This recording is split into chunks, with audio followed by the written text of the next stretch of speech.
మన ప్రభు అయిన యేసుక్రీస్తు నామంలో ఈ ఉదయకాల మన్నా అనే కార్యక్రమాన్ని వీక్షిస్తున్న మీ అందరికీ హృదయపూర్వకమైన వందనాలు తెలియజేస్తున్నాను. ఈ దినమంతా కృపాక్షేమాల్ని పరిశుద్ధాత్మ దేవుడు మీకు అనుగ్రహించునుగాక. మీరు పెడుతున్న ప్రతి ప్రార్థన రిక్వెస్ట్కి మేము ప్రార్థన చేస్తున్నాం. నిత్యంగా కృపగల దేవుడు జవాబు అనుగ్రహించునుగాక. ఈ ఉదయకాల సమయంలో ఒక వాక్యాన్ని మనం చదువుకుందాం. కీర్తన గ్రంథం 119 కీర్తన 151 వచనం. యెహోవా నీవు సమీపంగా ఉన్నావు. దేవునికి స్తోత్రం కలుగునుగాక. మన ప్రభు అయిన యేసుక్రీస్తు సర్వోన్నతమైన దేవుడు. ఆయన ఎవరంటే మనకి సమీపంగా ఉండే దేవుడు ఆయన.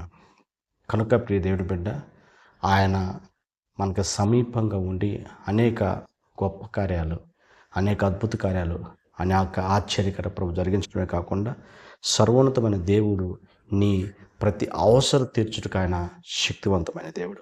అయితే ఈ సర్వోన్నతమైన దేవుడు నా ప్రభు అయిన యేసుక్రీస్తు ఎవరికి సమీపంగా ఉంటారు? వారికి సమీపంగా ఉంటే వారి జీవితంలో జరిగే కార్యాలేంటో కొన్ని దినం ధ్యానం చేసుకున్న కాల సమయంలో 75 కీర్తన 1 వచనం. యెహోవా సమీపంగా ఉన్నాడు. దేవా నీకు కృతజ్ఞతాస్తుతులు చెల్లిస్తున్నాము. దేవునికి స్తోత్రం కలుగునుగాక.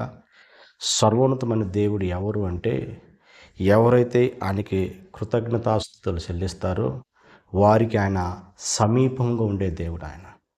కనుక ప్రియ దేవుడి బిడ్డ, దేవుడు చేసిన మేలును బట్టి, దేవుడు చేసిన కార్యాలను బట్టి ఎవరైతే కృతజ్ఞతాస్తుతులు చెల్లించి ఆయన ఘనపరుస్తారో, ఆయన నామాన్ని మహింపరుస్తారో, ప్రియ దేవుడి బిడ్డ, ఆయనకి సమీపంగా దగ్గరగా ఎవరుంటారో వారి జీవితంలో సర్వోన్నతమైన దేవుడు ఎప్పుడు వారి సమీపంగా ఉండి వారి జీవితంలో గొప్ప కార్యం జరిగించే సర్వోన్నతమైన దేవుడు మా ప్రభువైన యేసుక్రీస్తు. కనుక మనము ప్రతి విషయంలో దేవుడు చేసిన మేలును బట్టి మనము కృతజ్ఞతాస్తుతులు చెల్లించాలి.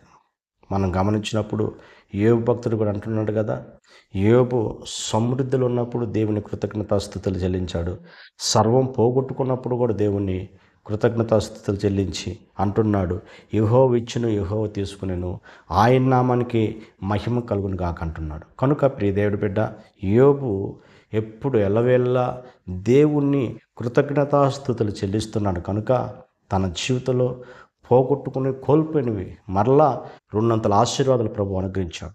ఉదయకాల సమయంలో వాక్యం నీ జీవితంలో కూడా దేవుడు నీకు మేలు చేసినప్పుడే కాదు, కానీ నీవు బాధల్లో ఉన్నప్పుడు, సమస్యల్లో ఉన్నప్పుడు కూడా దేవుణ్ణి కృతజ్ఞతాస్తుతులు చెల్లించగలిగితే సర్వోన్నతమైన దేవుడు నువ్వు పోగొట్టుకున్నది, కోల్పోయింది మరలా తిరిగి ఇవ్వటానికి శక్తివంతమైన దేవుడు. కనుక ప్రియ దేవుడి బిడ్డ, ఎల్లవేళలా ఎవరైతే దేవుని కృతజ్ఞతాస్తుతులు చెల్లించి ఆయన చేసిన కార్యాలు మర్చిపోకుండా దేవుని యొక్క సన్నిధిలో మనం కృతజ్ఞతాస్తుతులు చెల్లించేవారుగా ఎవరైతే ఉంటారో దేవుడు వారికి సమీపంగా ఉంటాడు. రెండోది మనం గమనించినప్పుడు 145 కీర్తన 18 వచనం మనం గమనించినప్పుడు, తనకు మొరపెట్టు వారికి అందరికీ, తనకు నిజముగా మొరపెట్టు వారందరికీ యెహోవా సమీపంగా ఉన్నాడు.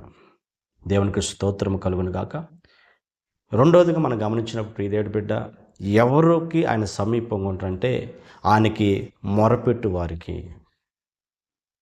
చూడండి, ఆయన మొరపెట్టు వారికి ఆయన సమీపంగా ఉంటారు. మరి ఇక్కడ అంటున్నాడు, నిజముగా ఆయన మొరపెట్టు వారికి. దేవునికి స్తోత్రం కలుగును గాక. కనుక ప్రియ దేవుడి బిడ్డ, నిజముగా ఎవరైతే సర్వోన్నతమైన దేవుడికి మొరపెడతారో, ఎవరైతే ఆయన సన్నిధిలో విజ్ఞాపన చేస్తారో, దేవుడు ఆ మొరపెట్టే వారందరికీ ఆయన సమీపంగా ఉంటాడు. కనుక అవిశ్వాసంతో మనము ప్రభువును అడిగేవారిగా ఉండకూడదు, కానీ అపనమ్మకంతో ప్రభువును మనం అడిగేవారు ఉండకూడదు, కానీ నిత్యముగా ప్రభు సన్నిధిలో నువ్వు ఒక పక్షాతాప హృదయంతో ప్రభు యొక్క సమీపంగా నువ్వు ఉండి ఆయన అడగగలిగితే, ఆయన యొక్క సన్నిధిలో ప్రార్థన చేయగలిగితే సర్వోన్నతమైన దేవుడు నీకు సమీపంగా ఉండి నీ జీవితంలో దేవుడు ఆయన గొప్ప కార్యం జరిగించగల సర్వోన్నతమైన దేవుడు.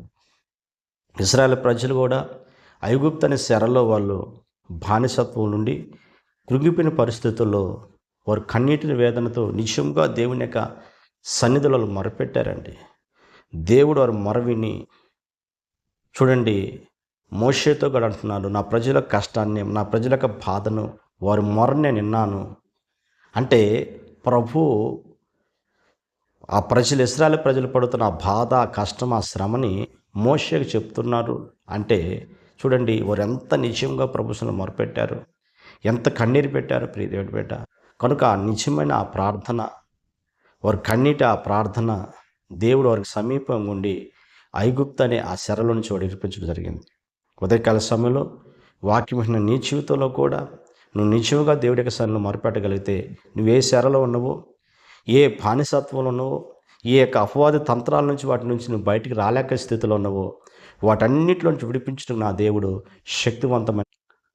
మూడోది మనం గమనించినప్పుడు 34వ కీర్తన 18వ వచనం, విరిగిన హృదయం గలవారిని యెహోవా ఆపన్నుడు, నలిగిన మనసు గలవారిని ఆయన రక్షించును.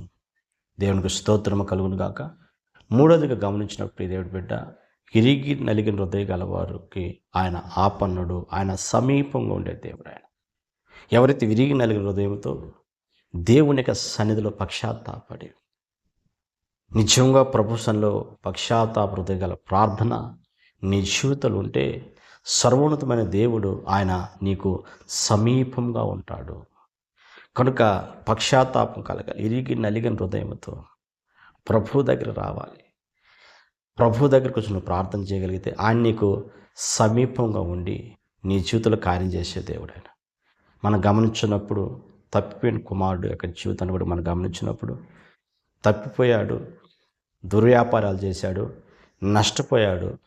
అయితే తనకు ఒక పశ్చాత్తాప హృదయం, ఇదిగో పరలోకానికి నా తండ్రికి నేను వ్యతిరేకంగా పాపం చేశానని విరిగి నలిగిన హృదయంతో మరలా తండ్రి వద్దకు వచ్చినప్పుడు, ప్రియ దేవుడి బిడ్డ, మురికి వస్త్రాలతో వచ్చాడు, సర్వం కోల్పోయి వచ్చాడు. మరి యొక్క తండ్రి తనను చేర్చుకోవటమే కాకుండా మరలా తన కుమారుడికి చేర్చుకొని చూడు ఘనతగా నిలబెట్టాడు. ఉదయకాల్సిన వాక్యం నీ జీవితంలో కూడా ఏ విషయంలో ప్రభువు దూరం అయిపోయావో, ఏ విషయంలో ప్రభు సమీపంగా రాక అన్నీ కోల్పోయి పోగొట్టుకున్నావో, అనేక నష్టం నీ జీవితంలో జరిగిందేమో, అట్లా ఆర్థికంగాను, అట్లా ఆరోగ్యపరంగాను అన్నీ నీకు దూరమైన పరిస్థితుల్లో దేవుడు నీకు సమీపంగా నాకు లేడింకా, నా బ్రతుకింతే, నా జీవితం ఇలా ఉంటుందని ఒకవేళ అనుకుంటున్నామేమో. కనుక ఈ ఉదయకాల సమయంలో ప్రభు నేను పిలుస్తున్నాడు, రా, నువ్వు పశ్చాత్తాప హృదయం కలిగి ఎరిగి నలిగిన హృదయంతో నా ప్రభు దగ్గర రాగలిగితే, సర్వోన్నతమైన దేవుడు నువ్వు కోల్పోయిన దాన్ని పోగొట్టుకొని మరలా తిరిగి నా దేవుడిచ్చి ఆయన నీకు సమీపంగా ఉండి ఆయన గొప్ప కార్యం జరిగించడానికి శక్తివంతమైన దేవుడు. ప్రార్థన చేసుకుందాం. సర్వాధికారి ఆశ్చర్యకడ్డ స్తోత్రాల స్వామి, ఈ ఉదయకాల సమయంతో మాట్లాడేందుకు స్తోత్రాల స్వామి. యేసయ్య, ఇదిగో మాకు సమీపంగా ఉంటానని మీరు మాట్లాడేందుకు స్తోత్రాల స్వామి. యేసయ్య, నీకు స్తోత్రాల స్వామి. ప్రతి ఒక్కరికి మీరు ఈ వాక్యం వింటున్న బిడ్డలకు తండ్రి, మీరు సమీపంగా ఉన్న తండ్రికి స్తోత్రాల స్వామి. అయ్యా, వారి జీవితంలో గొప్ప కార్యాలు జరిగించండి, మేలుతో నింపండి, పోగొట్టుకొని కోల్పోయిన మరలా తిరిగినిచ్చి నీ నామాన్ని ఘనపరుచుకోమని యేసు నామములో అడుగుతున్న పరమ తండ్రి, ఆమేన్. Praise the lord. ప్రభువుని అందరిని దీవించి ఆశీర్వదించును గాక.